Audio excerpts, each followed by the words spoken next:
ChatGerry, post-stroke eAG elevation despite metformin use, a longitudinal self-case study number 1514, BPTO71, January 26, 2026, Gerald C. Shu, EclaireMD Foundation, category, stroke and diabetes. Introduction. After my hemorrhagic stroke on June 21, 2025, a simple question stayed with me. Do glucose levels rise after a stroke? And if they do, why does this happen even when diabetes medication treatment is intensified? This question is usually discussed using population averages, which often hide meaningful individual change. Because I have tracked my glucose, physical activity, sleep, and diet closely for more than 16 years, I was able to examine this issue using my own longitudinal big data rather than isolated clinics' snapshots. I compared my estimated average glucose, or eAG, across 2 equal time periods. The first covers the 7 months before my stroke, from November 1, 2024 to May 31, 2025. The second covers the 7 months after the stroke, from July 1, 2025 to January 26, 2026. This comparison is meaningful because before the stroke I controlled glucose entirely through lifestyle, with no diabetes medication.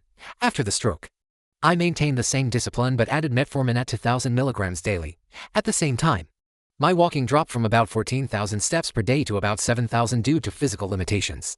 During my stroke recovery, study design, and personal context, before the stroke, my glucose control relied on strict daily habits management. I controlled food portions, limited carbohydrates and sugar, walked consistently, and slept about 6 hours per night.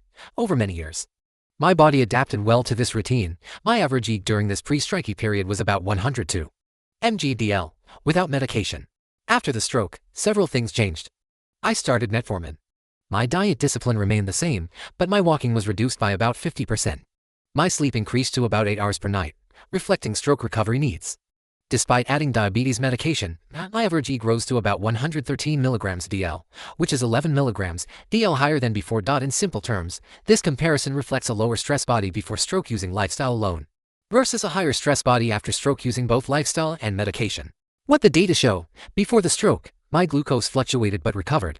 When eAG rose, lifestyle adjustments usually brought it back down. After the stroke, the entire glucose pattern shifted upward. The higher level persisted for months and did not return to the pre-stroke baseline, even with metformin. If viewed only on standard charts, these values might still appear acceptable because they remain below the threshold of 114 mg/dl, or HbA1c 5.7%. However, those charts show ranges, not direction. When I compare my own before and after glucose data, it becomes clear that my body is now operating at a higher glucose baseline. I'm based observation in plain terms. I examined how glucose responded to 2 main influences: early morning fasting glucose data and daily walking steps. Before the stroke, there were periods when stress on the system decreased and recovery was visible. After the stroke, this recovery pattern disappeared. After the stroke, higher morning fasting glucose combined with reduced walking began to push glucose upward steadily, without rebound. This change became especially clear once it exceeded about 110 mg/dl. At that point, my body could no longer bring glucose back down on its own. Accumulated burden over time. Before my stroke in mid-2025, the accumulated stress on my glucose system remained below 10%. After the stroke, this burden rose rapidly to about 40%.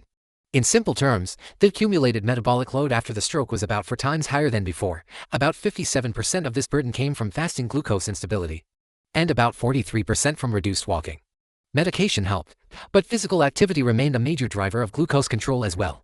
Why medication was not enough? Reduced walking matters because muscle is the primary tissue that consumes glucose from the blood. Even a modest drop in activity can significantly reduce glucose use. At the same time, inflammation after a stroke increases insulin resistance. A stroke is also an energy-draining event. Many patients, including myself, experience persistent exhaustion, slower activity, and longer sleep hours. Metformin reduced part of the glucose load, but it could not reset the system.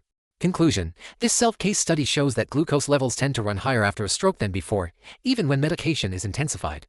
This rise is not due to a loss of discipline. It reflects a real shift in the body baseline after a major neurological event such as stroke. In my case, lifestyle alone before the stroke produced lower glucose than lifestyle plus medication after the stroke. This does not mean the medication failed. It means the stroke changed the metabolic system. Stroke is not just a brain injury, it is a whole-body event. Only longitudinal observation can reveal these shifts in trajectory. Disclaimer: I write this paper not for fame, but to share what I have learned so others can better understand their health, prevent disease, and live longer, healthier lives. This content is for educational reference only and does not constitute medical advice. No doctor-patient relationship is created. You may share this summary freely, but it must not be altered or republished as your own. All intellectual property rights belong to the author, Gerald CHSU. This content is provided for educational reference only and does not constitute medical advice. No doctor-patient relationship is created. You may share this summary freely, but it must not be altered, edited, or republished as your own.